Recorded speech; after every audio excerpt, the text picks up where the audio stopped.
creative mode keeps getting massive updates and I love it! We have been getting so spoiled with amazing updates lately. We've gotten all the vehicles from Battle Royale, new devices, new prefabs and galleries, and today we literally got massive Thermometer Islands in creative mode. I'm going to explain to you exactly what Thermometer Island means. It can be kind of confusing, but it's actually really huge. We also got tons of new consumables, new updates to devices, and one of the biggest things of all, a content browser system for creative maps was released. There's so much to cover, but before we do, yesterday I had a video speculating that we would be getting the Llamatron and maybe the mannequin device, but Fortnite specifically said today that they're not releasing those things and that they're only going to be used for specific events like the NBA event that's happening today. So that's kind of sad, guys. I don't know if we'll ever officially get the Llamatron. Okay, enough sad stuff. Let's get on to some really cool leaks first. Okay, there was a couple of leaks and this one is really cool. They're going to add a glass gallery. So these are all glass pieces that you can use in your map. There's some really interesting shapes. Like, look at this coil one. There's big spheres. There's a whole bunch of really cool stuff that looks like we'll be getting this in the future. It looks like you'll also be able to change the color of the glass from clear to black to silver and all these other colors. It's just super cool. Like, this could be as useful or even more useful than the primitive galleries. So this is an awesome leak. All right, guys, this first update is probably the biggest one of this whole update, and this had some huge updates in today's update. So when you go to hit play, you're gonna see this new tab here called Discover. When you hit enter, you're gonna see a new content browser system. Guys, I've been saying we've needed this for so long. Now, this is just the first iteration, guys. It's definitely not perfect, and I'm gonna talk about some of the things I think this needs to have. Let's just look over at what it is right now. So first, you can have your island code, so you can put in whatever codes you want, but then you're gonna see all these different tabs here that you can click on. So it looks like there's a limited amount of maps that can be in each category. So popular only has 10. 8 vs 8 also looks like it has 10. Role-playing only has 4. Now, I don't know if this is because there's just not enough maps here or maps that Epic has checked or I don't know, like fits their standards, but it's kind of the same thing for these other ones. One player only has 4, which is surprising to me. There's like a billion one-player maps that are amazing. You know, I'm thinking this is really just what's currently featured is on the Discover tab. I don't know, it seems a bit incomplete here, but this is the start of something beautiful. I think there needs to be a tab right here that says play creative maps or something like that, and then it takes them to that. Like, I feel like having to click through all of these different things to get to the Discover tab, and then you hit enter. It's just too much to get to discovering maps. I also think this eventually needs to be every single map that's ever been made is in this system. I think we need to move away from these being featured maps. I think there could be a featured tab where it's like Epic's top picks, but these should not be decided by Epic. It should just be a list of everything that's under that tab. Now, I know there's a lot of issues with that, with quality assurance and stuff, but I want to be able to find every map ever made in creative mode right here, and that you should be able to sort it by most played, by what the records are on it, by the most liked. Like, there are hearts here, and you can click this toggle favorite to make it so you really like that map or something, but there needs to be a lot more features here for this to be really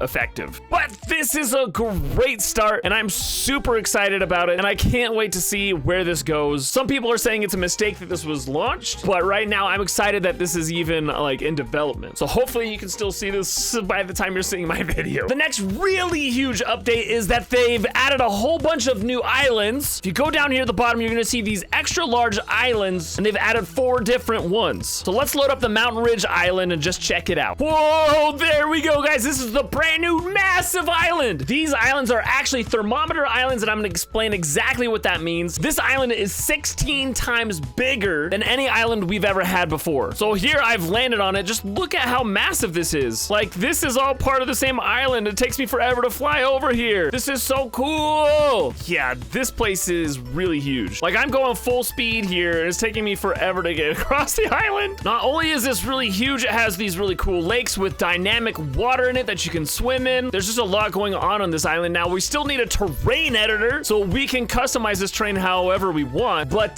baby steps here, you guys, baby steps. We've got like a forested area here. This is really cool with yet another pond you can swim in. This just opens up so many possibilities for true Battle Royale maps, really massive, awesome adventure maps like MMOs. I have some huge ideas myself for how I can use an island like this. Like, this just opens the doors to a lot of new things that we've never seen before in creative mode, just because we were limited by the size of our islands. And yes, this still isn't like infinite space, but we'll take it. There's also a version of that island that is empty, doesn't have any trees or anything on it. This is the other new island map here where it just has a series of like beach islands, but it's just really huge and massive. So this is a great island if you want to have more water on your map. Man, these are so huge. And then there's an actual grid island map, which is a Thermometer Island. Now let me explain exactly what Thermometer Island means. This means we have a ton of more memory to work with these large islands. So I'm just getting some prefabs here because these things all take up a ton of memory. I'm gonna show you how many of these we can actually throw down. Okay, so I'm gonna throw down a yacht, which is one of the highest budget items in the entire game. And then you're gonna see here, when you pull up your map, you're gonna see this really cool heat map. This is the thermometer part of the island. So you're gonna see different cells here. I'm gonna throw out some other things just so you can really see what I'm talking about. Okay, so I've thrown out a bunch of prefabs right here. This would normally take, you can see my memory bar is almost maxed out. And then you can see here on the map, there's these exclamation points on these red cells. Now, if I throw out one more prefab, let's see what happens. So I just threw out that. That should take us over the limit. So we're at 126,000 memory. You can see now these red cells have these locked items on it. You also see this annoying thing that says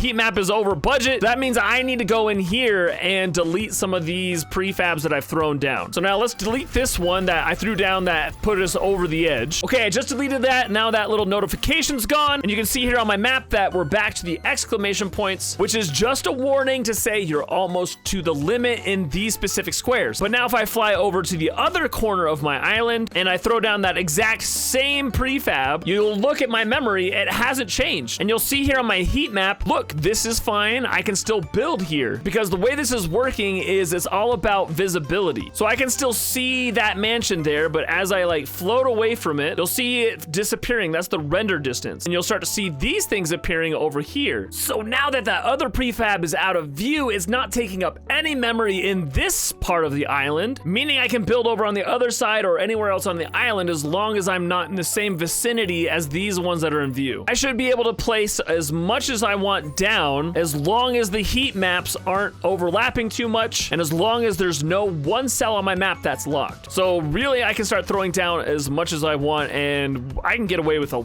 lot of stuff here that we could never get away with before. Now the memory bar is a little bit glitch out. It's just kind of stuck at 96,000. Like I feel like it should change as I fly around. Like here it should be at 96,000 and then when I fly over here it should reduce down to more like 50,000. That's how a thermometer would work. But at least the big heat map is working really well. Now they have said that there are a lot of glitches with this and that they will be improving this as we go along, but this is an awesome start. Now something to note, this will work with all of your builds, but if you're putting mechanics down, the mechanics place for the entire island. It's not based on view distance, it's just the mechanics for the island will never change. So make sure you're budgeting for the entire island for your mechanics, and then you can use the heat map to place your actual builds and aesthetics. Hopefully that all makes sense, but guys, this is really, really exciting, and it's opening up so many doors that we've never had before. All right, there's still a bunch more to cover. Let's try to get through it quickly. So we have our primitive galleries. One of the issues with primitive galleries has always been render distance. So like we were just talking about, the further away you got, the more it would disappear, but you can see now, like I'm getting pretty far away, it just barely disappeared. So the render distances on primitive galleries has significantly improved, which is so cool. Maka Makes is going to be super excited about that. Next, we have a whole bunch of updates to the conditional button. So now when you go into the settings, you're gonna see some really cool additions. So right here, you're gonna see number of key item slots. You can choose up to 3. And look, now there are 3 slots for this conditional button. So then I can go over here